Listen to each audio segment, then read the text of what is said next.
நமக்கு கடவுள்கிட்ட எத்தனையோ வேண்டுதல்கள் இருக்கும். அந்த வேண்டுதல்கள்லாம் பலிக்கணும்னா, உண்மையான பக்தியோடையும், அன்போடையும் நம்ம வீட்டிலேயே சாமி படத்துக்கு முன்னால ஒரு விளக்கேத்தி வச்சு, நம்மளால என்ன முடியுமோ அத கடவுளுக்கு படைச்சு வேண்டினாலே போதுமானது. கடவுள் எப்பவுமே ஆடம்பரத்த விரும்புறதே இல்ல. சொல்லப்போனா, அவர் நம்மகிட்ட இருந்து எதையுமே கேட்கிறதே இல்ல. மக்கள் சேவையே மகேசன் சேவை. இந்த வார்த்தையை நம்ம நல்லா புரிஞ்சுக்கணும். சின்ன வயசுலேருந்தே நிறைய சாமி கதையெல்லாம் நம்ம கேட்டிருப்போம்.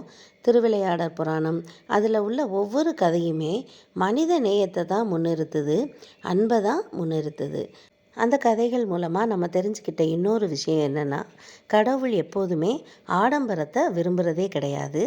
இது நம்ம வீட்டில் செய்கிற வழிபாட்டுக்கும் பொருந்தும்.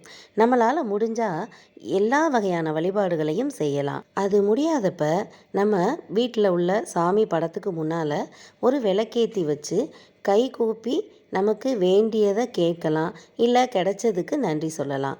இதுதான் உண்மையான பக்தி, உண்மையான வழிபாடு.